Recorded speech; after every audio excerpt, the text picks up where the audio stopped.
Hi hello అందరికీ. అప్పట్లో మన అమ్మమ్మలు, తాతయ్యలు ఎందుకంత స్ట్రాంగ్‌గా ఉన్నారు అంటే, ఈ మట్టి కుండల్లో వంట చేసుకొని తినడం వల్లే అని నేను అనుకుంటున్నానండి. అలాగని మా అమ్మమ్మ, నానమ్మ నాకు చెప్పారు. సో, నేను గూడా అప్పుడప్పుడు ఈ మట్టి పాత్రల్లో వంట చేయడానికి ట్రై చేస్తూ ఉంటాను. నాన్ వెజ్ కూడా సెపరేట్‌గా ఉందనమాట.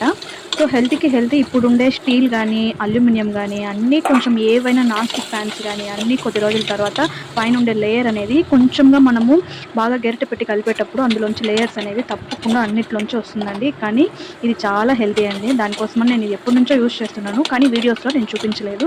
ఇవాళైతే పప్పు చేసుకుందామని చెప్పి ఈ మట్టి కుండ అయితే తీసుకున్నాను. సో, చేస్తున్నాను కాబట్టి ఒక వీడియో క్లిప్ కూడా రికార్డ్ చేస్తున్నాననమాట.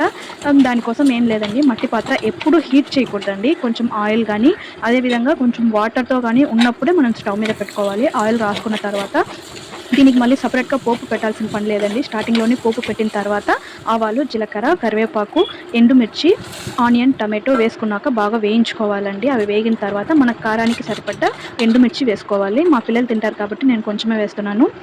తర్వాత అది కూడా ఫ్రై అయ్యాక మనం పప్పు అనేది నేను ఒక 2 స్పూన్ల వరకు తీసుకుంటున్నాను. నా కప్పు వచ్చి చిన్నది కాబట్టి మీరెంత తీసుకుంటారో ఒక గ్లాస్ అయితే ఒక గ్లాసు, లేదంటే ఒక కప్ అంటే ఒక కప్ అనమాట.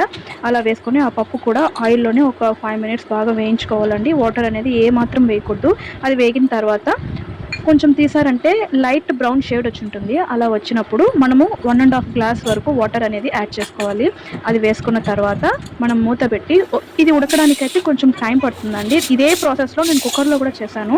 దానికి కొంచెం ఈజీగా అయిపోతుందనమాట కుక్కర్‌లో చేస్తే. ఈ మట్టి పాత్రలో ఉడకడానికి కొంచెం టైం పడుతుంది కాబట్టి ఒక 10-15 మినిట్స్ వరకు టైం పడుతుంది. బాగా ఉడికిన తర్వాత మీకు అక్కడ వీడియోలో చూసారంటే మాత్రం పప్పు ఉడకనట్లు కనిపిస్తుంది. కానీ అది బాగా ఉడికిపోయిందండి. ఒక చేత్తో కదుపుతుంటే అది రావట్లేదనమాట. దానికోసమని నేను కింద పెట్టుకొని బాగా కాళ్ళతో మసిగుడ్డని పెట్టి బాగా మెదుపుతున్నాననమాట. నేను కొంచెం గట్టిగా అనిపించింది. అందువల్ల నేను కొంచెం వాటర్ అనేది యాడ్ చేస్తున్నాను. ఈ పప్పు వచ్చేసి రైస్‌కి, సంగటికి, చపాతీస్‌కి అన్నిటికి చాలా బావుంటుందండి టేస్ట్ అనేది. అలాగే మీరు కూడా ఒకసారి ట్రై చేసి ఎలా వచ్చిందో నాకు కామెంట్ చేయండి. వీడియో నచ్చిందంటే లైక్ చేయండి, షేర్ చేయండి. తప్పకుండా ఛానల్‌ని సబ్స్క్రైబ్ చేసుకోండి. మరిన్ని కుకింగ్ వీడియోస్ మన ఛానల్‌లో చాలా ఉన్నాయండి. ఇంట్రెస్ట్ ఉండేవాళ్ళు ఒకసారి చెక్ చేయండి.